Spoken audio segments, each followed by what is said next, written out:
आप सभी ध्यान से सुनना और आपको बीच में मैं सवाल करूंगी उसके जवाब देना, ठीक है। एक बार की बात है, एक बार एक आश्रम में एक साधु रहता था, जहाँ उसके पास दूर दूर से शिष्य पढ़ने के लिए आते थे।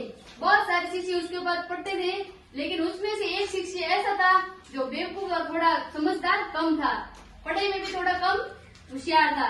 इसलिए शिक्षक को गुरु ने उसे, दूसरे बच्चे बहुत होशियार थे, लेकिन गुरु उसके ऊपर भरोसा करता था कि तुम थोड़े कम होशियार हो और बेवकूफ हो, लेकिन मुझे तुम पर भरोसा है कि तुम जैसे भी हो आगे बढ़ोगे, ठीक है।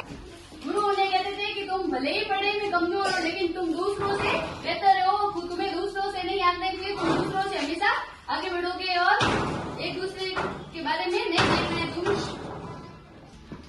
गुरु उन्हें कहते थे तुम वो सब कर सकते हो जो दूसरे नहीं कर सकते हैं, इसलिए वो गुरु की हर बात मानता था, ठीक है। इसलिए शिष्य गुरु की हर बात मानता था और आश्रम के दूसरे शिष्य उस शिष्य से जलते थे, क्योंकि वो गुरु की हर बात मानता था और गुरु भी उसके ऊपर भरोसा करते थे, ठीक है। शिष्य पर बहुत भरोसा करता था, इसलिए आश्रम के दूसरे शिष्य उस शिष्य पर जैसे जलने लगे थे और उन सभी ने एक विचार किया कि क्यों, फिर उन शिष्यों ने सोचा कि आगे जाकर ये शिष्य इस आश्रम पर, वही शिष्य इस आश्रम को संभालेगा। इसलिए उन शिष्यों ने सोचा कि क्यों ना इस शिष्य को इस आश्रम से हटा दिया जाए।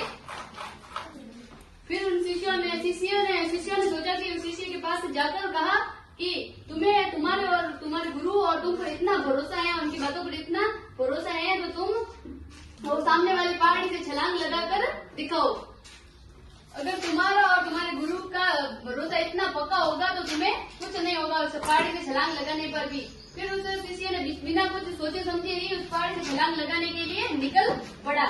सोचे समझे ही वह शिष्य पहाड़ी से छलांग मार दी और बाकी शिष्य सोचने लगे कि ये अब नहीं बचेगा, इसलिए वो पहाड़ों की ओर चल पड़े और उन्होंने वहाँ जाकर देखा तो वह शिष्य तालाब में तैर रहा था और तैरने का मजा ले रहा था। कौन मजा ले रहा था?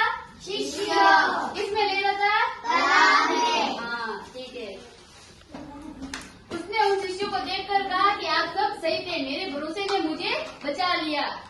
शिष्यों ने सोचा कि इसकी किस्मत अच्छी थी, इसलिए ये बच गया। फिर थोड़े दिनों बाद आश्रम में आग लग गई और उस आश्रम में 2 लोग आग में फंस गए। फिर उन शिष्यों को एक और बहाना मिल गया, इसलिए उसने उस शिष्य से कहा कि तुम इसमें अगर तुम्हारा इतना भरोसा है तुम्हारे और तुम्हारे गुरु की बातों पर, तो तुम उन 2 लड़कों को बचाकर बाहर लेकर आओ। तो फिर वो धधकती हुई आग में अंदर चला गया और 2 लड़कों को बाहर लेकर आ गया। ये सभी देखकर उन बाकी शिष्यों की आंखें फटी की फटी रह गई। आग में आग कहाँ पे लगी थी? आश्रम में। आश्रम में कितने लड़के फंसे थे आग में? उनको बचाने के लिए कौन गया? शिष्य। कौन सा गुरु? जो गुरु का के लगाव में था वो शिष्य बचाने के लिए गया। कैसा हो गया था? सोने के जैसा। तो देखकर बाकी के शिष्यों की आंखें फटी की फटी रह गई। एक बार आश्रम से साधु दूसरे आश्रम की ओर शिष्यों को लेकर जा रहे थे। बीच में एक नदी पड़ रही थी, तो बाकी सब शिष्य और नदी से पार करने के लिए नाव के लिए इंतजार कर रहे थे। अन्य शिक्षकों के मन में और शैतानी उठी कि दूसरे शिष्य को कहा कि तुम क्यों नाव का इंतजार कर रहे हो? तुम्हें तो तुम्हारे गुरु और तुम पर बहुत भरोसा है और बहुत लगाव है, तो तुम तो नदी ऐसे ही चलकर पार कर लोगे। फिर वह नाव के बिना ही नदी को पार करके चलने के लिए निकल पड़ा। इतने में गुरु ने उसे देख लिया और गुरु ने भी इस बार उसे रोक दिया कि तुम्हें ऐसा नहीं करना चाहिए। और फिर दूसरे अन्य शिष्यों से पूछा कि ये ऐसा क्यों कर रहा है? तो फिर उन्होंने कहा कि इसने आगे भी बहुत कारनामे किए हैं, इसको कुछ नहीं होगा, ये तो अपने और अपने गुरु की बातों पर इसे बहुत भरोसा है और बहुत लगाव है। तो साधु ने उस शिष्य से पूछा कि तुम ऐसा नहीं कर सकते हो, नदी बहुत गहरी है। फिर उस शिष्य ने कहा कि गुरुजी मैं आपकी शक्ति और भरोसे पर ये सब कर सकता हूँ। नदी को पार करने लग गया और धीरे धीरे किनारे के पास पहुँच गया। इतने में साधु ने सोचा क्यों ना ये मेरे ज्ञान से और शक्ति से इतना सब कुछ कर सकता है, तो मैं भी अपनी शक्ति से ये नदी पार कर सकता हूँ। फिर उन्होंने नदी पार पार करने की कोशिश की, लेकिन थोड़ी दूर जाने पर वह डूब गए। कौन डूब गए थे? गुरु। हाँ, तो जाकर वह डूब गए क्योंकि उन्हें दूसरों की बातों पर भरोसा था, न कि अपने आप पर। इसलिए अपने खुद के ऊपर भरोसा करना चाहिए।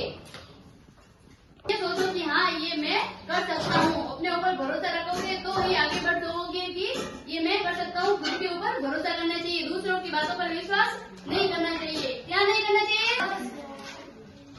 गुरु की बातों का हमें हमेशा कहना मानना चाहिए और हमें हमेशा गुरु के बताए हुए मार्ग पर चलना चाहिए। किसके बताए हुए मार्ग पर चलना चाहिए?